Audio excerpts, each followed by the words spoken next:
ನೋಡಿ ಎಲ್ಲ ಬೋಲಲ್ಲಿ ಹಾಕಿ ಇಟ್ಕೊಂಡಿದ್ದೀನಿ.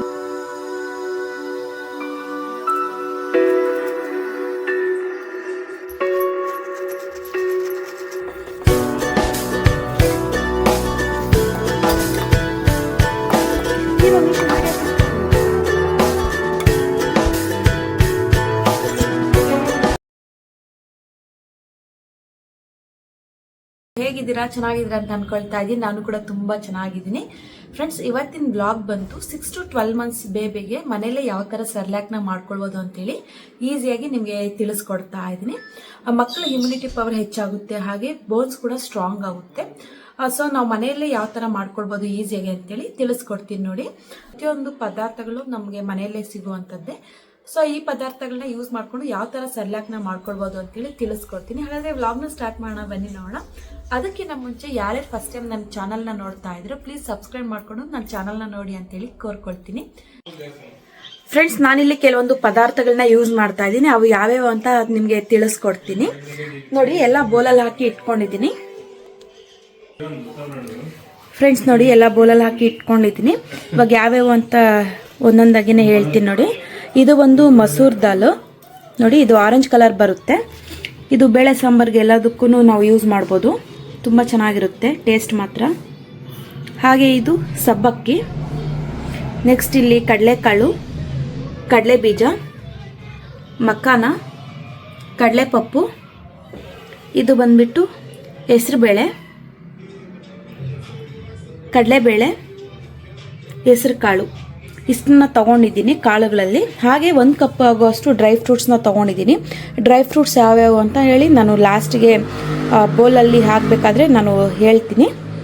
ಆ್ಯಂಡ್ ನೆಕ್ಸ್ಟ್ ಇಲ್ಲಿ ನಾನು 1 ಕಪ್ ಆಗುವಷ್ಟು ರವೆನ ತೊಗೊಂಡಿದ್ದೀನಿ. ಮತ್ತು ಇದಕ್ಕೆ ಅಕ್ಕಿಯಾಗಿ ರಾಗಿನ ಯೂಸ್ ಮಾಡ್ತಾ ಇದ್ದೀನಿ. ಅದು ನೆನ್ನೆನೇ ಚೆನ್ನಾಗಿ ವಾಶ್ ಮಾಡಿಕೊಂಡು ಅದನ್ನು ಸ್ವಲ್ಪ ಬಿಸಿಲಲ್ಲಿ ಚೆನ್ನಾಗಿ ಒಣಗಿಸ್ಬಿಟ್ಟು ಇವಾಗ ಎಲ್ಲ ಫ್ರೈ ಮಾಡ್ಕೊಳ್ಬೇಕು. ಎಲ್ಲ ಫ್ರೈ ಮಾಡ್ಕೊಂಡ್ಮೇಲೆ ನಾನು ಒಂದೊಂದಾಗಿಯೇ ಹೇಳ್ತಾ ಹೋಗ್ತೀನಿ ನೋಡಿ. ಸೊ ಮೊದಲನೇದಾಗಿ ಹೆಸರು ಕಾಳನ್ನ ಹಾಕ್ಕೊಂಡು ಫ್ರೈ ಮಾಡ್ಕೊಳ್ತಾ ಇದ್ದೀನಿ. ಸ್ವಲ್ಪ ಬ್ರೌನ್ ಕಲರ್ ಬರೋ ಥರ ನಾವು ಫ್ರೈ ಮಾಡಿಕೊಂಡು ಎತ್ತಿಟ್ಕೊಳ್ಬೇಕು. ಹೆಸರು ಕಾಳಿನಲ್ಲಿ ಪ್ರೋಟೀನ್ ಅಂಶ ಅತಿ ಹೆಚ್ಚಳವಾಗಿರುತ್ತೆ. ಸೊ ಅದರಿಂದ ತೂಕ ಹೆಚ್ಚಿಸಲು ಸಹಾಯ ಆಗುತ್ತೆ. ಸೊ ಅದರಿಂದ ಹೆಸರು ಕಾಳನ್ನ ಜಾಸ್ತಿನೇ ಹಾಕ್ಕೊಳ್ಳಿ. ನಾನಿಲ್ಲಿ 1 ಕಪ್ ಆಗುವಷ್ಟು ಎಲ್ಲ ತೋರಿಸ್ಕೊಂಡು ಹಾಕ್ಕೊಳ್ತಾ ಇದ್ದೀನಿ. ಯಾಕಂದರೆ ಇದು 6 to 9 ಮಂತ್ಸ್ವರೆಗೂ ಬೇಬಿಗೆ ಯೂಸ್ ಮಾಡ್ಕೊಳ್ಬೋದು ಸರ್ಲ್ಯಾಕ್. ನಾವು ಎಷ್ಟು ಬೇಕೋ ಅಷ್ಟನ್ನ ಮಾಡ್ಕೊಳ್ಬೋದು. ನಮಗೆ 1 ಮಂತಿಂದ 2 ಮಂತ್ಸ್ ಆಗೋ ಥರ ನಮಗೆ ಸರ್ಲ್ಯಾಕ್ ಬೇಕಲ್ವಾ. ಸೊ ಅದರಿಂದ ನಾನು ಅಷ್ಟನ್ನು ಮಾಡ್ಕೊಳ್ತಾ ಇದ್ದೀನಿ. ಅಂಡ್ ನಾನು ತಗೊಂಡಿರುವಂಥ ಕಾಳುಗಳಲ್ಲಿ ಪ್ರೋಟೀನ್ ಅಂಶ ಹಾಗೆ ಫೈಬರ್ ಅಂಶ ಅತಿ ಹೆಚ್ಚಳವಾಗಿರುತ್ತೆ. ಮಗು ಬೆಳವಣಿಗೆಗೆ ತುಂಬಾನೇ ಸಹಾಯವಾಗುತ್ತೆ. ಇದರಲ್ಲಿ ಮೈನ್ ಇಂಗ್ರೀಡಿಯೆಂಟ್ ಬಂದ್ಬಿಟ್ಟು ಮಖಾನನ ಹಾಕ್ತಾ ಇದ್ದೀನಿ. ಮಖಾನದಲ್ಲಿ ಕ್ಯಾಲ್ಸಿಯಂ ಅಂಡ್ ಮೆಗ್ನೀಷಿಯಂ ತುಂಬಾನೇ ಇದೆ. ಸೊ ಮಕ್ಕಳು ಬ್ರೈನ್ ಅಂಡ್ ಬೋನ್ಗೆ ತುಂಬಾನೇ ಒಳ್ಳೆಯದು. ನನ್ನ 2 ಮಕ್ಕಳಿಗೂ ಅಷ್ಟೇ, ನಾನು ಚಿಕ್ಕವಾಗಿದ್ದಾಗ ಬರೀ ನನ್ನ ಮನೆಯಲ್ಲೇ ಮಾಡಿರುವ ಸರ್ಲ್ಯಾಕ್ನ ನಾನು ಯೂಸ್ ಮಾಡ್ತಾ ಇದ್ದೆ. ಅವ್ರಿಗೆ ಹೊರಗಡೆಯಿಂದ ಯಾವುದೇ ಸರ್ಲ್ಯಾಕ್ ಪುಡಿನ ತಗೊಂಡು ಬಂದು ಅವ್ರಿಗೆ ಒಂದಿನೂ ತಿನ್ಸಿರ್ಲಿಲ್ಲ. ಬಟ್ ಮನೆಯಲ್ಲೇ ಎಲ್ಲ ಪದಾರ್ಥಗಳನ್ನ ಯೂಸ್ ಮಾಡ್ಕೊಂಡು ನಾನು ಸರ್ಲ್ಯಾಕ್ನ ಮಾಡ್ಕೊಡ್ತಾ ಇದ್ದೆ. ಅಂಡ್ ನಾನು ಯೂಸ್ ಮಾಡ್ತಾ ಇರೋ ಪ್ರತಿಯೊಂದು ಕಾಳುಗಳು ಅಷ್ಟೇ ಚೆನ್ನಾಗಿ ವಾಶ್ ಮಾಡಿಕೊಂಡು ಸ್ವಲ್ಪ ಡ್ರೈ ಆದಮೇಲೆ ಮತ್ತೆ ನಾನು ಇದ್ರೊಳಗಡೆ ಫ್ರೈ ಮಾಡ್ಕೊಳ್ತಾ ಇದ್ದೀನಿ. ಇವಾಗ ಹೆಸರುಬೇಳೆ ಹಾಕ್ಕೊಳ್ತಾ ಇದ್ದೀನಲ್ಲ, ಹೆಸರುಬೇಳೆಗೆ ಸ್ವಲ್ಪ ತುಪ್ಪನ ಹಾಕ್ಕೊಂಡು ಫ್ರೈ ಮಾಡ್ಕೊಳ್ಬೇಕು. ಹಾಗೆ ಇದು ಅವಲಕ್ಕಿಗೂ ಅಷ್ಟೇ, ಇದಕ್ಕೂ ಸ್ವಲ್ಪ ತುಪ್ಪನ ಹಾಕ್ಕೊಂಡು ಚೆನ್ನಾಗಿ ರೋಸ್ಟ್ ಮಾಡ್ಕೊಳ್ಬೇಕು. ಇನ್ನು ನಾವು ಮನೆಯಲ್ಲೇ ಹೋಮ್ ಮೇಡ್ ಸರ್ಲ್ಯಾಕ್ನ ಮಾಡ್ತಿರೋದ್ರಿಂದ ಪ್ರಿಸರ್ವೇಟಿವ್ ಫ್ರೀ ಇರುತ್ತೆ. ಹಾಗೆ ಹೆಲ್ತಿಯಾಗಿ ಅವರು ವೆಯ್ಟ್ ಗೇನ್ ಅನ್ನೋದು ಆಗ್ತಾರೆ. ಇನ್ನು ಬ್ರೈನ್ ಅಂಡ್ ಬೋನ್ಗೆ ತುಂಬಾನೇ ಒಳ್ಳೇದಾಗುತ್ತೆ. ಇಮ್ಯುನಿಟಿ ಬೂಸ್ಟ್ ಕೂಡ ಆಗುತ್ತೆ. ಇನ್ನು ನಾನು ಬಂದು ನಮ್ಮ ಅಣ್ಣನ ಮಗುಗೆ ಮಾಡ್ಕೊಡ್ತಾ ಇರೋದು ಸರ್ಲ್ಯಾಕ್ ಪುಡಿನ. ಅವರು 1 ತಿಂಗಳಿಂದ 2 ತಿಂಗಳವರೆಗೂ ಬೇಕು ಅಂತ ಹೇಳಿದ್ರು. ಸೊ ಅದರಿಂದ ಸ್ವಲ್ಪ ಕ್ವಾಂಟಿಟಿ ಸ್ವಲ್ಪ ಜಾಸ್ತಿನೇ ಮಾಡ್ಕೊಡ್ತಾ ಇದ್ದೀನಿ. ಯಾಕಂದ್ರೆ ಅವರು ಊರಲ್ಲಿ ಇರ್ತಾರಲ್ವಾ, ಒಂದೇ ಸಲ ಮಾಡಿ ಕಳಿಸ್ತಾ ಇದ್ದೀನಿ. ನೀವೇನಾದ್ರೂ ಒಂದೇ ಸಲ ಈ ತರ ಸರ್ಲ್ಯಾಕ್ನ ಮಾಡ್ಕೊಂಡು ತಿನ್ನಿಸ್ಬೇಕು ಅಂದ್ರೆ ಸ್ಟಾರ್ಟಿಂಗ್ ಅಲ್ಲಿ ಮಕ್ಕಳು ತಿನ್ನೋದಿಲ್ಲ. ಸೊ ನೀವು 6 ಮಂತ್ಸ್ ಅಲ್ಲಿ ಬೀಳ್ತಾ ಇದ್ದಂಗೆನೆ ಸ್ವಲ್ಪ ಸ್ವಲ್ಪ ರೈಸ್ ಹಾಗೆ ಪೊಟೊಟೊನ ಮಿಕ್ಸ್ ಮಾಡ್ಕೊಂಡು ಸರ್ಲ್ಯಾಕ್ ಮಾಡೋದು, ಇಲ್ಲಾಂದ್ರೆ ಬೀಟ್ರೋಟ್ ಸರ್ಲ್ಯಾಕ್, ಇಲ್ಲಾಂದ್ರೆ ಬೇಳೆ ಕಿಚಡಿ ಆ ತರ ಮಾಡ್ಕೊಂಡು ಸ್ವಲ್ಪ ಸ್ವಲ್ಪನೇ ತಿನ್ನಿಸ್ತಾ ಇರಬೇಕು. ಫೈನಲ್ ಆಗಿ ಸ್ವಲ್ಪ ಸ್ವಲ್ಪನೇ ಡ್ರೈ ಫ್ರೂಟ್ಸ್ ಸರ್ಲಾಕ್ನ ಸ್ವಲ್ಪ ಸ್ವಲ್ಪನೇ ಅವ್ರಿಗೆ ತಿನ್ನಿಸ್ಕೊಳ್ತಾ ಬರಬೇಕು. ಸ್ವಲ್ಪ ಅವರು ಅಡ್ಜಸ್ಟ್ ಆಗ್ತಾರೆ ಆ ಫುಡ್ಗೆ. ಇನ್ನು ಈ ಸೆರ್ಲಾಕ್ನ ನೀವು ತಿನ್ನಿಸ್ಬೇಕು ಅಂದ್ರೆ ದಿನಕ್ಕೆ 1-2 ಬಾರಿ ಮಾತ್ರ ತಿನ್ನಿಸ್ಬೇಕು. ಸ್ವಲ್ಪ ತಿನ್ನಿಸ್ಬೇಕಾದ್ರೆ 2-3 ಸ್ಪೂನ್ ಹಾಕೊಂಡು ನಾವು ಸೆರ್ಲಾಕ್ನ ಮಾಡಿ ತಿನ್ನಿಸ್ಬೇಕು. ಸ್ಟಾರ್ಟಿಂಗ್ ಅಲ್ಲಿ ನೀವು ತಿನ್ನಿಸ್ಬೇಕಾದ್ರೆ ನೋಡ್ಕೊಳ್ಳಿ, ಏನಾದರೂ ಇಚ್ಚಿಂಗ್ ಆಗೋದು ಇಲ್ಲಾಂದ್ರೆ ಅಲರ್ಜಿ ಆಗೋದು ಆ ಥರ ಆಗುತ್ತೆ. ಬಟ್ ಅವಾಗಲೇ ಸ್ಟಾಪ್ ಮಾಡಿಬಿಡಿ. ಯಾಕಂದ್ರೆ 9 ಮಂತ್ಸ್ ಇಂದ ಸ್ಟಾರ್ಟ್ ಮಾಡಿ. ಇನ್ನು 6 ಮಂತ್ಸ್ ಬೇಬಿಗಾದ್ರೆ ಇನ್ನೂ ಚಿಕ್ಕ ಪಾಪು ಇರುತ್ತಲ್ವಾ, ಸೊ ಅವಾಗಲಿಂದ ತಿನ್ಸೋದಕ್ಕೆ ಹೋಗಬೇಡಿ. ಏನಾದರೂ ಸೈಡ್ ಎಫೆಕ್ಟ್ ರ್ಯಾಷಸ್ ಆಗಿಲ್ಲ ಅಂದ್ರೆ ನೀವು ಕಂಟಿನ್ಯೂ ಮಾಡ್ಬೋದು. ಕೆಲವು ಮಕ್ಕಳಿಗೆ ನಾವೇನಾದರೂ ಸೆರ್ಲಾಕ್ನ ತಿನ್ನಿಸ್ಬೇಕಾದ್ರೆ ರ್ಯಾಷಸ್ ಆಗೋದು ಇಲ್ಲಾಂದ್ರೆ ವಾಮಿಟಿಂಗ್ ಆಗೋದು, ಲೂಸ್ ಮೋಷನ್ ಆಗೋದು ಆ ಥರ ಆಗ್ತಾ ಇರುತ್ತೆ.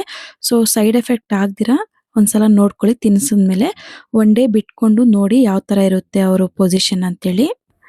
ಅಂಡ್ ನಾನಿಲ್ಲಿ ಆವಾಗಲೇ ತೋರಿಸ್ದಲ್ಲ ಎಲ್ಲದನ್ನು ಹುರ್ಕೊಂಡು ಇನ್ನು ಮಿಲ್ಗೆ ಹೋಗಿ ಆಡಿಸ್ಕೊಂಡು ಬಂದಿದ್ದೀನಿ. ಸೆರ್ಲಾಕ್ ಪುಡಿ ಈ ಥರ ಆಗಿದೆ. ಇನ್ನು ಬಂದಿದ ತಕ್ಷಣ ಸ್ವಲ್ಪ ಫಿಲ್ಟರ್ ಮಾಡಿದ್ದೀನಿ. ಫಿಲ್ಟರ್ ಮಾಡಿಕೊಂಡು ನೀರಲ್ಲಿ ಹಾಕಿ ಕಲಿಸ್ತಾ ಇದ್ದೀನಿ. ನಿಮಗೆ ಬೇಕು ಅಂದರೆ ನೀರಲ್ಲಾದರೂ ಕಲಸಿ, ಇಲ್ಲಾಂದರೆ ಹಾಲಲ್ಲಾದರೂ ಕಲಿಸ್ಬಿಡಿ. ಗಂಟಿಲ್ದಿರ ನಾವು ಕಲಿಸ್ಕೊಳ್ಬೇಕು. ಯಾಕಂದರೆ ಸ್ಟಾರ್ಟಿಂಗಲ್ಲಿ ನಾವು ಗಂಟು ಮಾಡ್ಕೊಬಿಟ್ರೆ ಅದನ್ನು ಚೆನ್ನಾಗಿ ಕುದಿಸಿದಾಗ ಅದು ಗಂಟೆ ಆಗಿಬಿಡುತ್ತೆ. ಸೊ ಅದರಿಂದ ನೋಡಿಕೊಂಡು ಚೆನ್ನಾಗಿ ನೀರಲ್ಲಾಗಲಿ ಹಾಲಲ್ಲಾಗಲಿ ಚೆನ್ನಾಗಿ ಮಿಕ್ಸ್ ಮಾಡ್ಕೊಳ್ಳಿ. ಅಂಡ್ ನಾನಿಲ್ಲಿ ನೋಡಿ ಸ್ಟವ್ನ ಲೋ ಫ್ಲೇಮಲ್ಲಿಟ್ಟು ಚೆನ್ನಾಗಿ ಮಿಕ್ಸ್ ಮಾಡ್ಕೊಳ್ತಾ ಇದ್ದೀನಿ ಗಂಟಿಲ್ದಿರ. ಇದು ಕಲರ್ ಫುಲ್ಲು ಚೇಂಜ್ ಆಗಬೇಕು. ಸೇಮ್ ಯಾವ ಥರ ಬರಬೇಕು ಅಂದರೆ ರಾಗಿ ಗಂಜಿ ನೋಡಿರ್ತೀರಲ್ಲ, ಸ್ವಲ್ಪ ಆ ಥರ ಬರಬೇಕು. ಆ ಕನ್ಸಿಸ್ಟೆನ್ಸಿಯಲ್ಲಿ ಬರಬೇಕು. ಮುಟ್ಟಿದ್ರೆ ಬೆಣ್ಣೆ ಥರ ಬರಬೇಕು. ಸೊ ಆ ಥರವರೆಗೂ ಚೆನ್ನಾಗಿ ಮಿಕ್ಸ್ ಮಾಡ್ಕೊಳ್ತಾನೆ ಇರ್ರಿ. ಇದು ಸ್ಟಾರ್ಟಿಂಗ್ ಏನಾದರೂ ಮಕ್ಕಳಿಗೆ ತಿನ್ನಿಸ್ಬೇಕಾದ್ರೆ ಸ್ವಲ್ಪ ಬೆಲ್ಲನೇ ಯೂಸ್ ಮಾಡ್ಕೊಳ್ಳಿ. ಯಾಕಂದರೆ ಸ್ವಲ್ಪ ಸ್ವೀಟ್ ಆಗಿದ್ರೆ ಅವರು ತಿಂತಾರೆ. ಸ್ಟಾರ್ಟಿಂಗಲ್ಲಿ ಉಪ್ಪು ಹಾಕೋದಕ್ಕೆ ಹೋಗಬೇಡಿ. ಸ್ವಲ್ಪ ಸಪ್ಪೆ ಥರ ಇರುತ್ತೆ. ನಾನು ನನ್ನ ಮಕ್ಕಳಿಗೆ ಇಬ್ಬರಿಗೂ ಸ್ವಲ್ಪ ಬೆಲ್ಲ ಹಾಕ್ಬಿಟ್ಟೆ ತಿನ್ನಿಸ್ತಾ ಇದ್ದೆ. ಆ್ಯಂಡ್ ಸ್ಟಾರ್ಟಿಂಗಲ್ಲಿ ನಾನು ನನ್ನ ಮಕ್ಕಳಿಗೆ ಏನು ಮಾಡ್ತಾ ಇದ್ದೆ ಅಂದರೆ, ನಾವಿವಾಗ ಗಂಜಿ ಪುಡಿನ ಆಡಿಸ್ಕೊಂಡು ಬರೋಕ್ಕೆ ಹೋಗ್ತೀವಲ್ಲ ಮಿಲ್ಗೆ, ಆವಾಗ ನಾನು ಕಲ್ಸಕ್ಕರೆ, ವೈಟ್ ಕಲ್ಸಕ್ಕರೆ ಬರುತ್ತೆ, ಅದನ್ನ ಯೂಸ್ ಮಾಡ್ತಾ ಇದ್ದೆ. ಬೆಲ್ಲನ ಯೂಸ್ ಮಾಡ್ತಾ ಇರಲಿಲ್ಲ. ಬಟ್ ಹೋಗ್ತಾ ಕಲ್ಸಕ್ಕರೆನ ಬಿಟ್ಬಿಟ್ಟು ಮತ್ತೆ ನಾನು ಬೆಲ್ಲನ ಯೂಸ್ ಮಾಡೋದಕ್ಕೆ ಸ್ಟಾರ್ಟ್ ಮಾಡಿದೆ. ತುಂಬ ಅಂದರೆ ತುಂಬಾ ಒಳ್ಳೆಯದು. ಶುಗರ್ ಆ್ಯಡ್ ಮಾಡೋದಕ್ಕೆ ಹೋಗಬೇಡಿ, ಚೆನ್ನಾಗಿರೋದಿಲ್ಲ.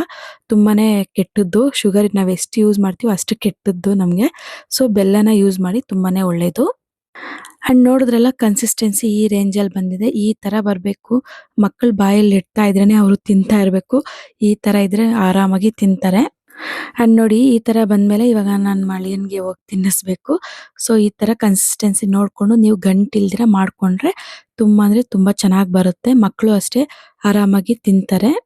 ಅಂಡ್ ಇದು ಉಗುರು ಬೆಚ್ಚಗೆ ಇರುವಾಗಲೇ ಸ್ವಲ್ಪ ತುಪ್ಪನ ಯೂಸ್ ಮಾಡಿಕೊಂಡು ಮಕ್ಕಳಿಗೆ ತಿನ್ನಿಸ್ಬೇಕು. ನೋಡಿ ಇವಾಗ ನಮ್ಮ ಮಳಿಯನ್ಗೆ ತಿನ್ನಿಸ್ತಾ ಇದ್ದೀವಿ. ಅವನಂತೂ ತಿಂತಾನೆ ಇದ್ದಾನೆ. ಅವನಿಗೆ ದಿನಕ್ಕೆ 1-2 ಬಾರಿ ತಿನ್ನಿಸ್ತೀವಿ ನಾವಂತೂ. ತುಂಬ ಅಂದರೆ ತುಂಬ ಇಷ್ಟಪಟ್ಟು ಅವನು ತಿಂತಾ ಇರ್ತಾನೆ. ಸೊ ಇವತ್ತಿನ ವಿಡಿಯೋ ಇದಾಗಿರುತ್ತೆ. ಯಾರ್ಯಾರು ಫಸ್ಟ್ ಟೈಮ್ ನನ್ನ ಚಾನಲ್ನ ನೋಡ್ತಾ ಇದ್ದೀರೋ ಪ್ಲೀಸ್ ಸಬ್ಸ್ಕ್ರೈಬ್ ಮಾಡಿಕೊಂಡು ನನ್ನ ಚಾನಲ್ನ ನೋಡಿ ಅಂತೇಳಿ ಕೋರ್ಕೊಳ್ತೀನಿ. ಮತ್ತೆ ಸಿಗೋಣ ನೆಕ್ಸ್ಟ್ ವಿಡಿಯೋದಲ್ಲಿ. ಬಾಯ್.